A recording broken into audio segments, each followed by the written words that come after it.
Hello student, welcome to my channel learning with Toshiba. So आज हम कर रहे हैं हम अपना जो निदानात्मक कक्षाओं के लिए जो मॉड्यूल पेपर दिया जाता है उसकी चैप्टर नंबर 3, गणित का चैप्टर नंबर 3, निर्देशांक ज्यामिति या कोऑर्डिनेटेड ज्योमेट्री। इसमें पहला आपका सही विकल्प है निम्नलिखित में से कौन सा बिंदु y अक्ष पर स्थित होगा। कौन सा बिंदु y अक्ष पे स्थित होगा? जहां पर y का वैल्यू हो और x 0 हो जाए।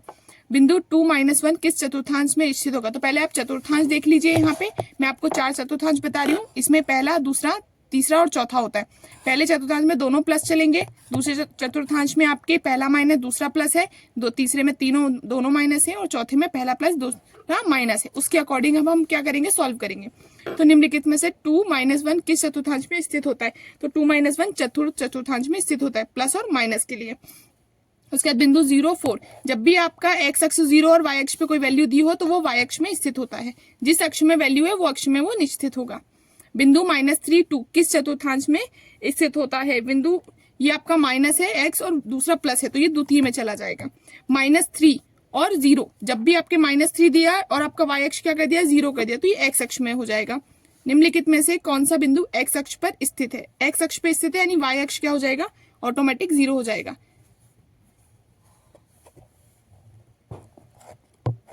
तो हमारा सेकंड क्वेश्चन है रिक्त स्थान मूल बिंदु के निर्देशांक। जब भी हम मूल बिंदु के निर्देशांक देखते हैं तो वो 0-0, x अक्ष पे भी 0, y अक्ष पे भी 0 होता है। बिंदु 3-4 में भुज का मान, मैं आपको भुज और कोटि क्लियर कर देती हूँ। भुज बराबर होता है x अक्ष का मान या x अक्ष पे, और कोटि बराबर होता है आपका, कोटि बराबर होगा y अक्ष पे।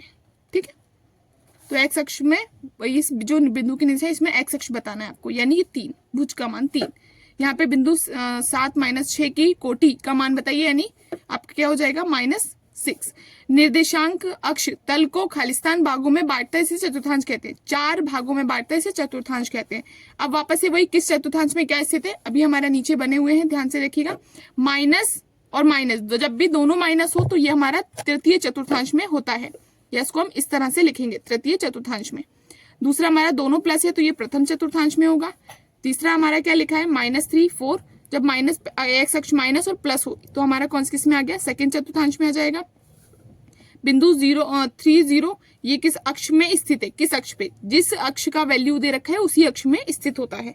ठीक है, उसी तरह सेकंड हमारा दिया 0-3, तो ये हमारा y अक्ष पे स्थित है। उसके बाद हम नीचे चलते हैं, ये आपका अच्छे से आप देख लीजिएगा।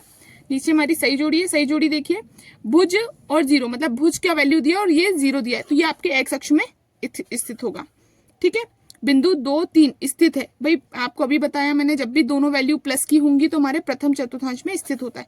मूल बिंदु के निर्देशांक ये आप हमेशा याद रखेंगे, क्या होते हैं, 0-0 होते हैं। बिंदु 3-5 की कोटि यानी y अक्ष का वैल्यू यानी कि 5, चौथे का आ जाएगा 5। -2-4 में स्थित है, -2-4 ये हमारा बचा है द्वितीय चतुर्थांश में। ठीक है, ये 5वें नंबर का। तो हम आगे आते हैं हमारे सत्य पे। मूल बिंदु में भुज और कोटि दोनों शून्य होते हैं, बिल्कुल सत्य है ये। y अक्ष में भुज शून्य नहीं होगा, y अक्ष पे भुज शून्य ही होता है, तो ये हमारा असत्य हो गया। x अक्ष पर स्थित बिंदु की कोटि हमेशा शून्य होती है, ये हमारा सत्य है। बिंदु 2 और 3 प्रथम चतुर्थांश में, ये भी सत्य है। -1 और 2 y अक्ष पर स्थित है, ये आपका असत्य हो जाएगा। क्रमांक 5 है, एक शब्द या एक वाक्य में उत्तर दिए। कार्तिकीय तल में किसी बिंदु की स्थिति निर्धारित करने वाले क्षैतिज और ऊर्ध्वाधर रेखाओं के नाम क्या है? तो क्षैतिज का नाम होता है x अक्ष तथा ऊर्ध्वाधर के लिए होता है y अक्ष, ये हमारा पहले का उत्तर होगा। बिंदु 3-2 किस चतुर्थांश में स्थित है? तो ये है आपके,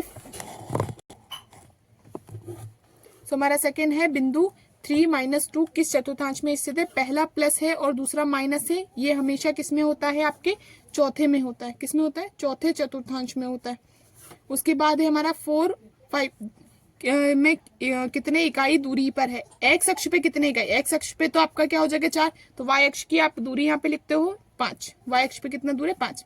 बिंदु 2-0 कहाँ स्थित है? आपका x अक्ष दिया हुआ है तो इसका आंसर आ जाएगा x अक्ष।